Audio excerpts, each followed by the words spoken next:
Please welcome the Uzbekistan Ambassador to the United States, Ambassador Javlon Vakhabov, and the President Emeritus of the Institute for Global Engagement, Chris Seiple.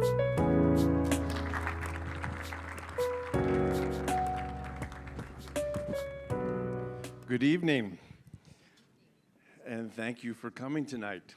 With me is Ambassador Javlon Vakhabov, and my name is Chris Seiple. I'm the President Emeritus of the Institute for Global Engagement. I am also someone who happened to write their PhD dissertation on the relationship between the United States of America and Uzbekistan. And something that I loved about writing the dissertation, well, let me take that back. There's nothing to love about writing a dissertation. But it is an excuse, and more importantly, an opportunity to walk with people as you do the research and you understand the context. And I have been walking with and going to Uzbekistan and interviewing people from Uzbekistan since 1999, 23 years. A generation, because that's what I feel the Lord has called me to do. And it has been a wonderful experience. Some context for this video. In 2006, the Republic of Uzbekistan was placed on the Country of Particular Concern list by the State Department. That's the Religious Freedom Violations list, as I'm sure you all well know.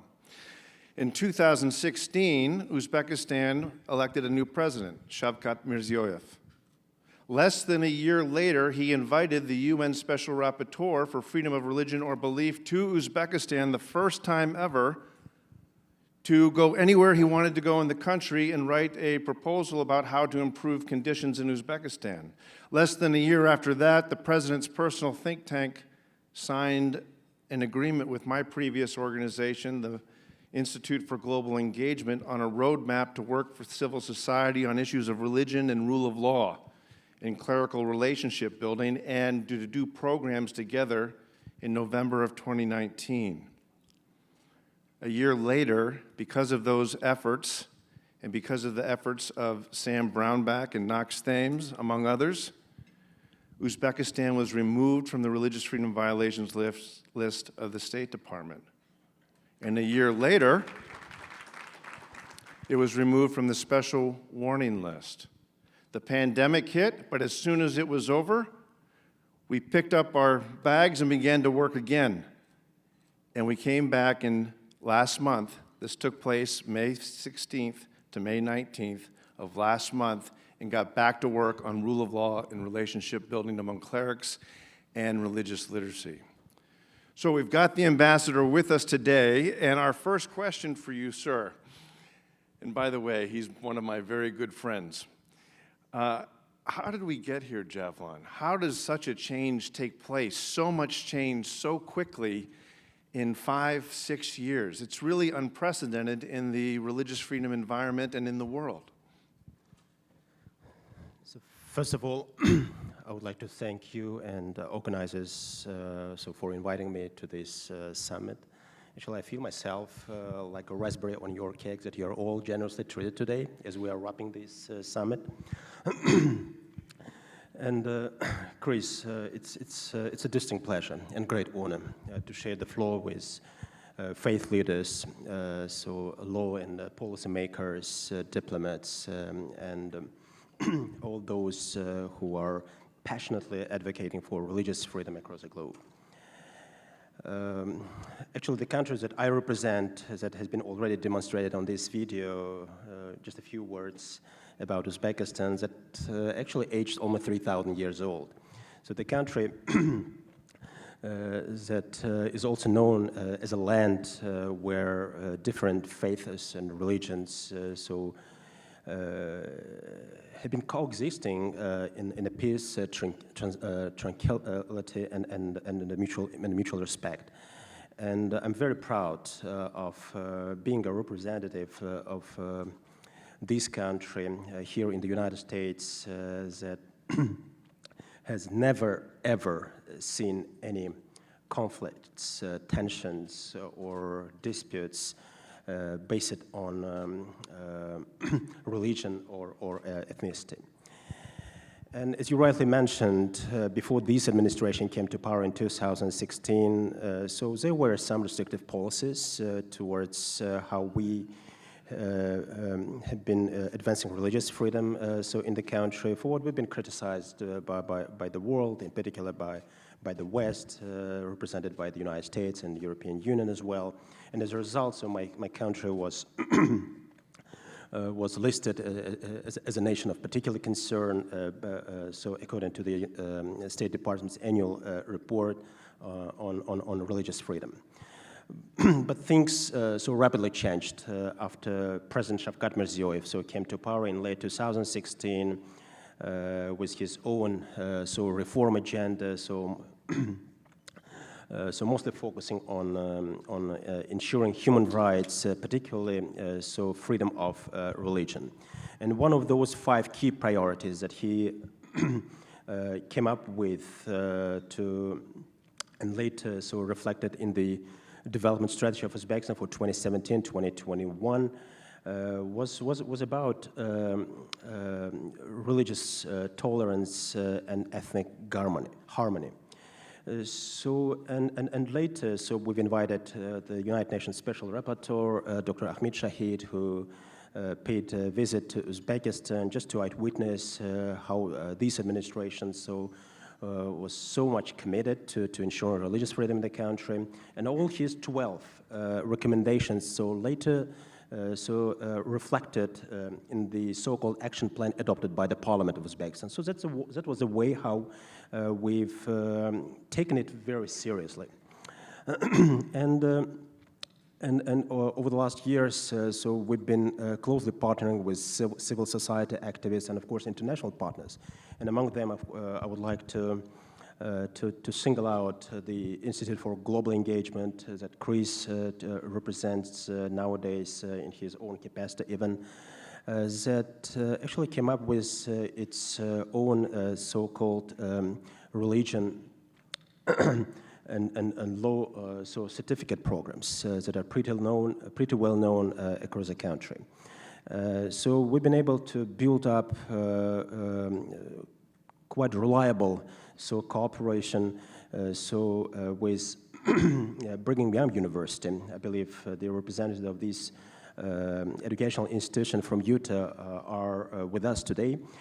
People who actually came from this International Center for Law and Religion Studies and have been very much supportive of Uzbekistan's endeavors to rewrite of its 23 years old law on religious freedom by conducting a series of consultative meetings at the expert level. And of course, I would like to acknowledge 2 people whom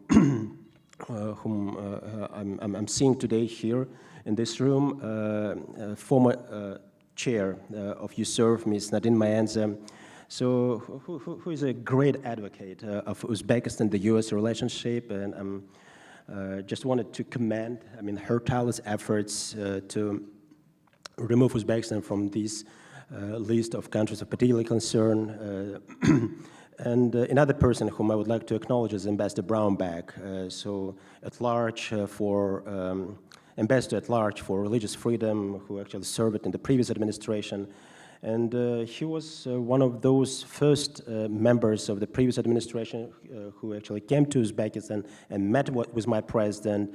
And over the last years, so we've been just following their, I would say, guidance, their kind advices before we get it done.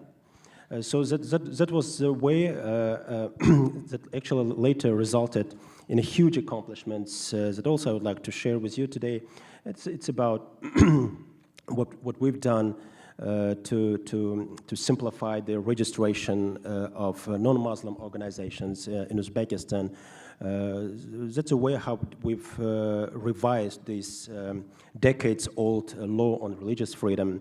And among those accomplishments, I would like also to acknowledge the fact that more than 5,000 Uzbekistanis who have been imprisoned for their faith, for their religion, have been pardoned by the president. And among them, you may find, of course, those who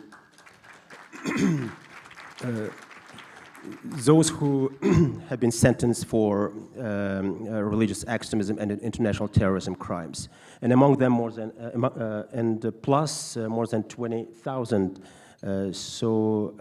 people who have been released from, actually, I would say, removed from the so-called blacklist of law enforcement agencies.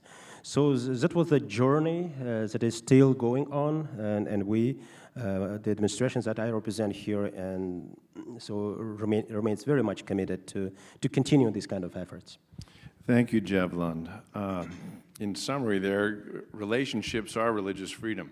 Relationships over the long term, because you're not seen as an adversary, but walking together because you share common values rooted in the culture and rooted in the faith traditions. I have two more questions for you, Javlon, but let me just say one more thing, because Javlon's too humble to say it. The two delegations that came to the Uzbekistan in 2019, a 40-member delegation, and the 30-member delegation last month, Uzbekistan paid for all in-country costs, food, lodging, travel.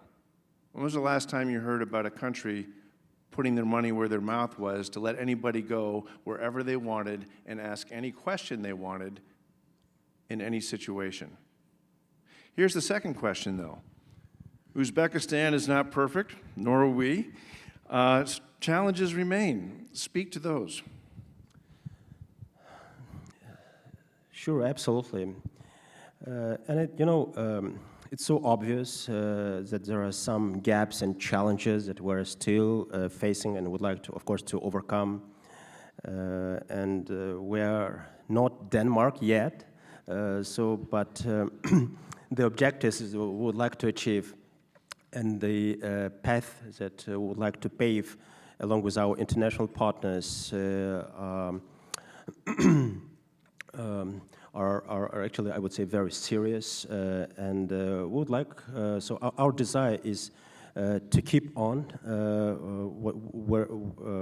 what we've done together over the last 5 years, and of course we would like to see more and more accomplishments.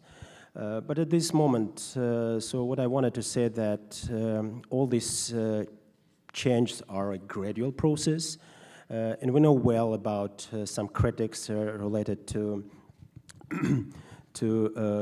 obligatory requirement for registration of religious organizations in Uzbekistan. And we know well that, some provisions in our laws and regulations are actually not admitting proselytism and as well for what we've been advised in particular by the United States government to do more and more reforms. We need some time. As I said, it's a gradual process, but in the meantime, we should bear in our mind at least two reasons why we're not so rushing with these kind of reforms. Number one is mostly related how these kind of changes might be perceived by other religious minorities currently coexisting in peace and tranquility in Uzbekistan. And you know well how how my country is so diverse. More than 1 million Orthodox Christians are currently residing in the country. And there are some churches as well that are not welcoming other minorities in the country. And in these terms, we should make actually sure that these kind of steps might be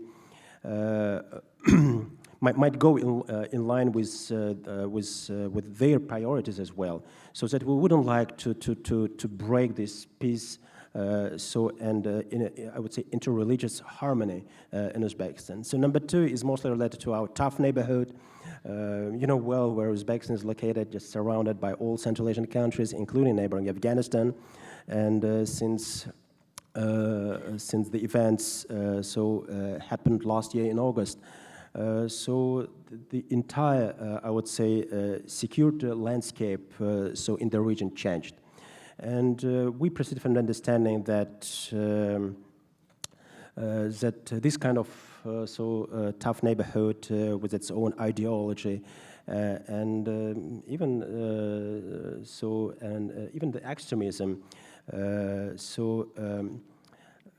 cannot pose any threats to our own secularism. So you know well, despite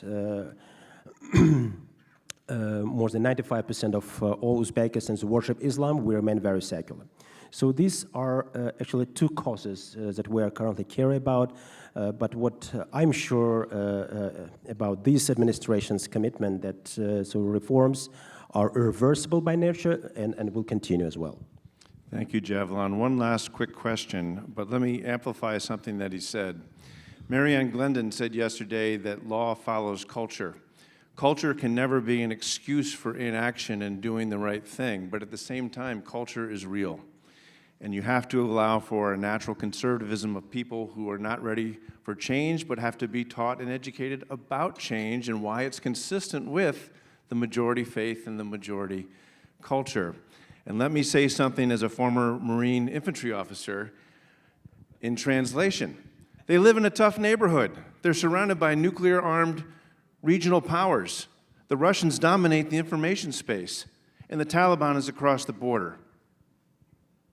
They have to be careful, and they have to be smart. So where do we go from here, Javlon? We're done with our time, but I want you to answer that question. What's next? I believe, Chris, you've heard about recent constitutional reforms that this administration came up with, reforms that will be organized around solid commitment to ensuring human rights and its dignity. That's a core principle of further reforms. And beside that, person, society, and then the state approach will be the first and foremost in implementing further transformations in Uzbekistan. So what is next? As you have mentioned in your remarks earlier, so we've convened quite successfully this conference of declarations that actually resulted in the Bukhara Declaration. Why not? We actually stand ready to broaden our international partnership with key stakeholders, coming from the United States or other parts of the world. And by the way, next year, 2023, Samarkand, one of those 4 UNESCO World Heritage listed cities in Uzbekistan, will be hosting the United Nations World Tourism Organization's General Assembly sessions that named this city as a tourism capital of the world. This upcoming IRF ministerial might be coincided with this milestone event in Uzbekistan. And we'll be more than happy to host all of you who are gathered today. So, did I just hear you say that Uzbekistan would be happy to host the IRF ministerial? Why not?